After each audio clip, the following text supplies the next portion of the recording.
Hello guys, आज एक बहुत इंपॉर्टेंट टॉपिक्स लेकर के आए हैं, linear differential equation. Junior class में आपने पढ़ा होगा लीनियर इक्वेशन के बारे में। तो जैसे कि जानते हैं, लीनियर इक्वेशन कहते हैं जिस इक्वेशन में वेरिएबल का पावर मैक्सिमम 1 हो उसको लीनियर इक्वेशन कहते हैं।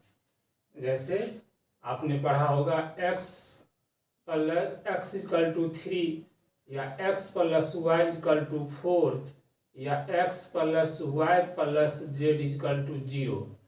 इसमें variable x, first equation variable x है, दूसरे में x और y, तीसरे में x और y जेड। इसका पावर है 1, मैक्सिमम पावर 1 है, तो इसको बोलते हैं लीनियर इक्वेशन। लीनियर इक्वेशन का मतलब हुआ वेरिएबल का पावर मैक्सिमम 1 से ज़्यादा नहीं होगा, 1 होगा।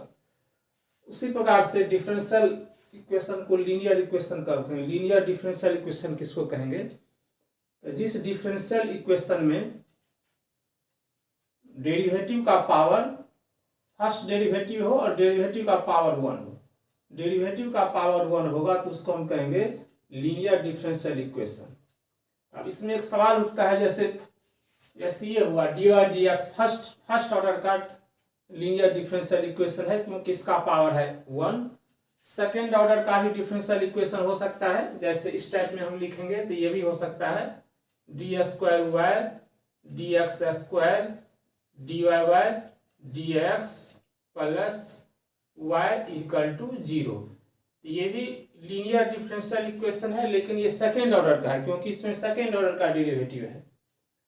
तो हमें पढ़ना है linear differential equation of first order, यानी फर्स्ट ऑर्डर का डिफरेंशियल इक्वेशन कहेंगे इस टाइप में होगा डी और डी एक्स। और जैसे कि लीनियर इक्वेशन के बारे में जूनियर क्लास में पढ़े हुए अलजेब्रा में, जिसमें वेरिएबल का पावर 1 हो, तो वैसी प्रकार से यदि हम फर्स्ट ऑर्डर का डिफरेंशियल इक्वेशन पढ़ेंगे तो ये फर्स्ट ऑर्डर का हुआ डेरिवेटिव डी और डी एक्स, इसका पावर 1 होना चाहिए। जैसे यहाँ 1 है तो इसको हम कहेंगे फर्स्ट ऑर्डर का लीनियर डिफरेंशियल इक्वेशन। यानी ए डिफरेंशियल इक्वेशन इज लीनियर। कोई भी डिफरेंशियल इक्वेशन को लीनियर कब कहेंगे?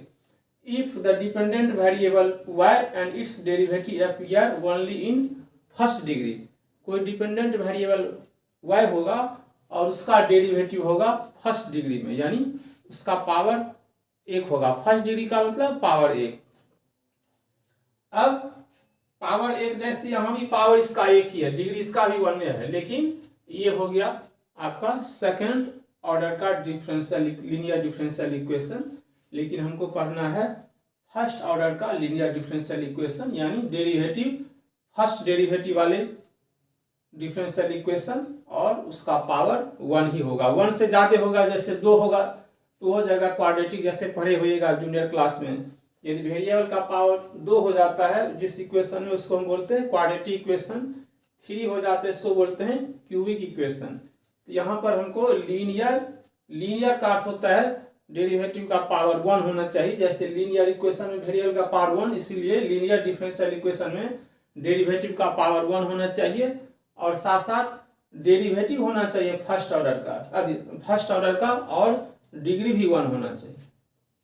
यानी ऐसा कह सकते हैं वह differential equation, a differential equation of the form dy by d x upon p y equal to q is called linear differential equation of first order, जहां पर हम P और Q कांस्टेंट होना चाहिए या x का फंक्शन होना चाहिए। dy d x plus p y equal to q where P and Q are constant और फंक्शन ऑफ x।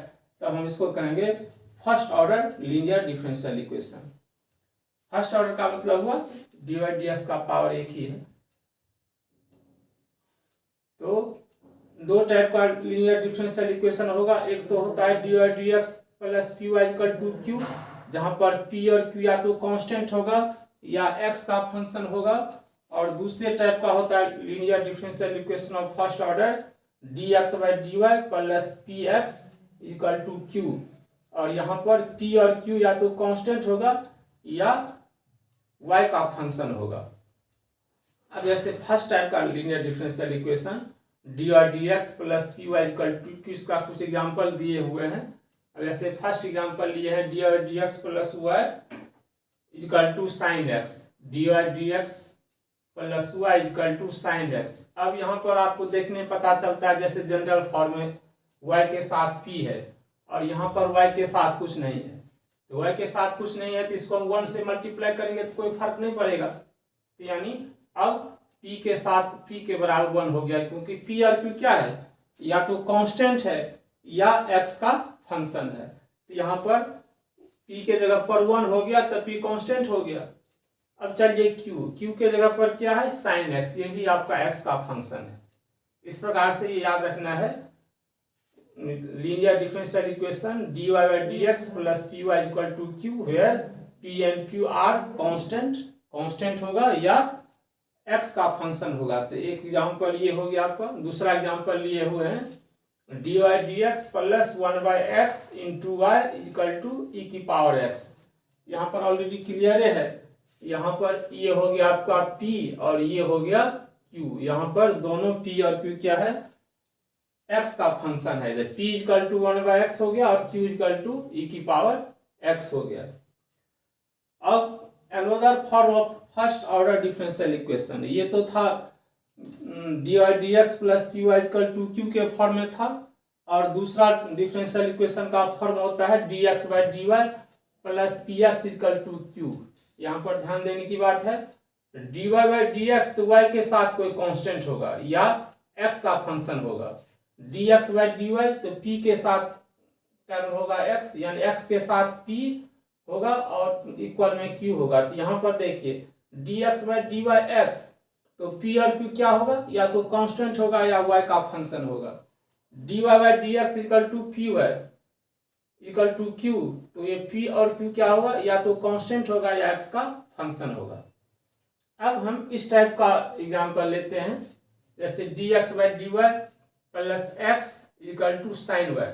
यहाँ भी इससे हम कंपेयर करेंगे तो p के जगह पर कुछ नहीं दिखता है, लेकिन हम यदि 1 से मल्टीप्लाई कर देंगे तो p के जगह पर आ गया 1। अब 1 से मल्टीप्लाई करें या डिवाइड करें किसी भी टर्म में या संख्या में तो कोई फर्क नहीं पड़ेगा। तो ये 1 से इसीलिए मल्टीप्लाई किए हैं जो p के जगह पर 1 आ जाएगा। नहीं भी करते तो इसका मतलब 1 यहाँ पर छिपा हुआ किसी भी संख्या के पीछे, जैसे मान लो 3 है तो इसका मतलब हुआ 1 गुने 3। किसी भी संख्या के पीछे में यदि प्लस है तो -1 छिपा रहता है, प्लस 1 है प्लस में रहेगा तो +1 छिपा रहेगा, यदि माइनस में रहेगा तो इसका अर्थ होता है इसमें -1 छिपा हुआ है। तो यहाँ पर p के जगह पर हो गया 1 और q के जगह पर हो गया हमारा साइन वाई। इस प्रकार से जो इसमें जनरल फॉर्म में है, इस के लिए dx by dy plus p x equal to q. यहाँ p और q क्या है, या तो कांस्टेंट है या y का फंक्शन है। तो यहाँ पे p हो गया कांस्टेंट और q हो गया y का फंक्शन। दूसरा एग्जांपल लिए हैं इसी फॉर्मेट में dx by dy plus 1 by y square into x equal to sec square y. यहाँ पर p के जगह पर हो गया 1 बाई वाई स्क्वायर और q के जगह पर हो गया सेक स्क्वायर वाई। यहाँ दोनों जो है y का फंक्शन है। अब इसका वर्किंग रूल यानी सोल्व, यदि कोई डिफरेंशियल इक्वेशन दिया हुआ इसका कहेगा सोल्व करने के लिए, इसका कुछ रूल है, रेगुलेशन है। पहला है right the differential equation in the form. सबसे पहला काम करेंगे जो डिफरेंशियल इक्वेशन को इस फॉर्म में लिखेंगे। दो तरह से हो सकता है, या तो dy dx plus u equal to q के फॉर्म में लिखना होगा, या दूसरा फॉर्मेट है, दूसरा general format dx by dy plus p x equal to q, इसके फॉर्मेट में लिखना होगा। यदि मान लीजिए आपके डिफरेंशियल इक्वेशन में dy बाई dx है तो इसके फॉर्मेट में लिखना पड़ेगा, और नहीं dx बाई dy रहेगा तो इसके फॉर्मेट में लिखना रहेगा।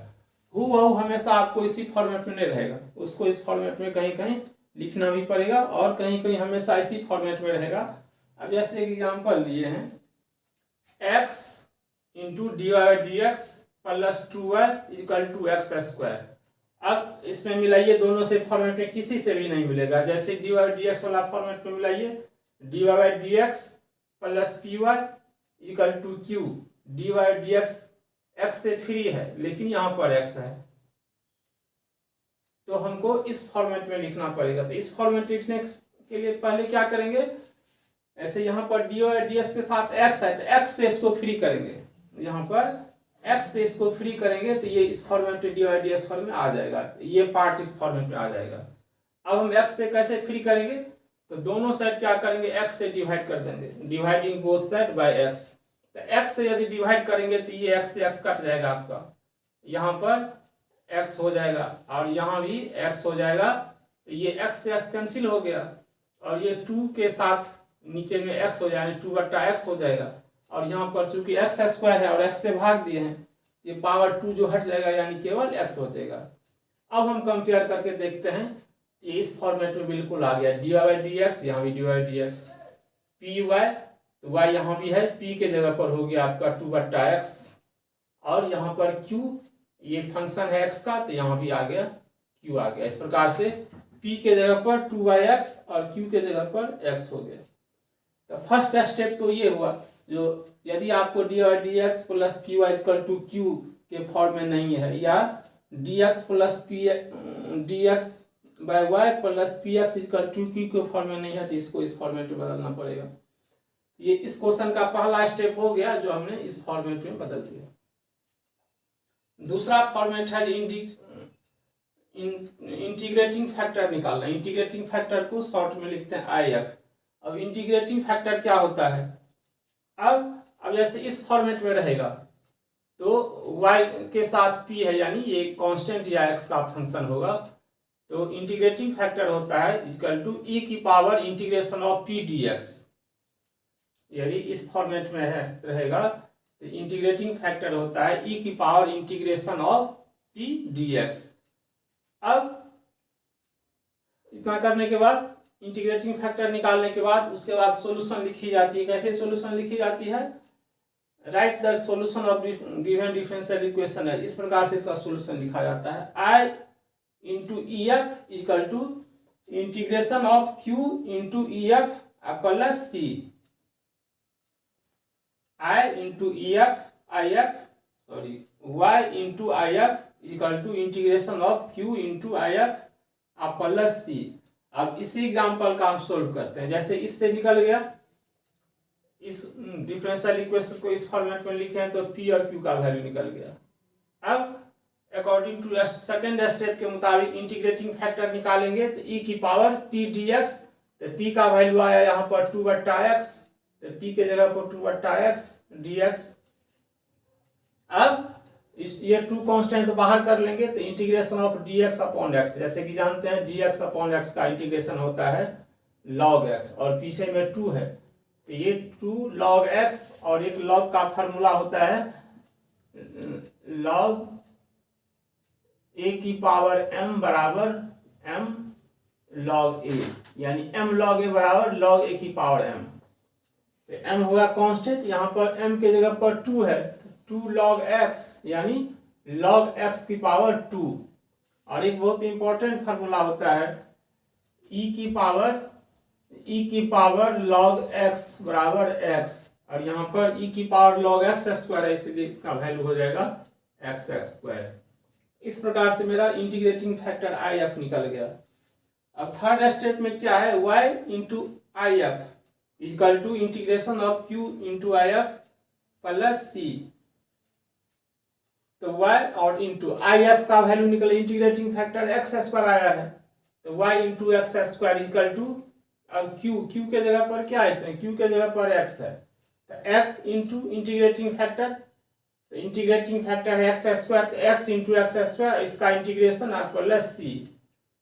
अब x into x square equal to x q, तो इंटीग्रेशन ऑफ एक्स क्यू और प्लस c, तो इसका इंटीग्रेशन हो जाएगा। जैसे कि जानते हैं इंटीग्रेशन का जनरल फार्मूला है, पावर में एक वृद्धि हो जाती है, पावर में एक जुट जाता है, उसी से डिवाइड हो जाता है। तो x की पावर 3 है तो एक जुट जाएगा तो 4, उसी 4 से डिवीजन, x की पावर 4/4 प्लस c, यानी y इंटू एक्स स्क्वायर आ गया x की पावर 4/4 प्लस c। तो चूंकि हमको y का वैल्यू निकालना है, तो y का वैल्यू निकालेंगे तो एक्स स्क्वायर को राइट साइड ले जाएंगे, यहाँ इंटू है तो राइट साइड में हो जाएगा डिवीजन, यानी 1/x स्क्वायर इंटू एक्स की पावर 4/4 प्लस c। अब हम इसको ब्रैकेट तोड़ेंगे तो मल्टीप्लाई होगा 1/x स्क्वायर इंटू एक्स की power 4/4 plus c by x की पावर 2। अब यहाँ पर x की पावर 2 x की पावर 4 है, तो ये कैंसिल हो जाएगा, 2 पावर 2, तो पावर बच जाएगा x की पावर 2 और नीचे में 4 और ये c अपॉन एक्स स्क्वायर इसको ऊपर ले जाएंगे तो पावर माइनस हो जाएगी, तो यानी c इंटू एक्स की पावर -2। तो इस प्रकार से इस डिफरेंशियल इक्वेशन का सॉल्यूशन, यानी यही 3 स्टेप है। फर्स्ट स्टेप है इसको जनरल फॉर्मेट में निकालना है। दूसरा स्टेप है इंटीग्रेटिंग फैक्टर निकालना है। यदि dy बाई dx के फॉर्मेट में है तो y गुने integrating factor equal to q गुने इंटीग्रेटिंग फैक्टर dx और प्लस c, और इस प्रकार से हम इसका सॉल्यूशन निकाल लेंगे y के फॉर्मेट में। उसी प्रकार से यदि दूसरा फॉर्मेट रहेगा dx by dy plus p1x equal to q1, जहाँ पर p1 और q1 क्या है, या तो कांस्टेंट होगा या y का फंक्शन होगा।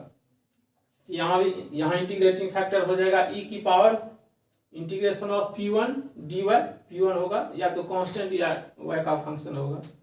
और फिर चूंकि यहाँ पर dy है तो इसीलिए इसके सॉल्यूशन हो जाएगा x into integrating factor equal to q1 गुने इंटीग्रेटिंग फैक्टर का इंटीग्रेशन प्लस c। इस प्रकार से इसका वैल्यू निकल जाएगा, यानी कोई फॉर्मेट रहे, ऊपर वाला dy dx plus py equal to q वाला फॉर्मेट रहे, या dx by dy plus p1x equal to q1 वाला फॉर्मेट रहे, आप आसानी से इस तीनों मेथड पे ध्यान रखेंगे, वर्किंग रूल का तो आ जाएगा।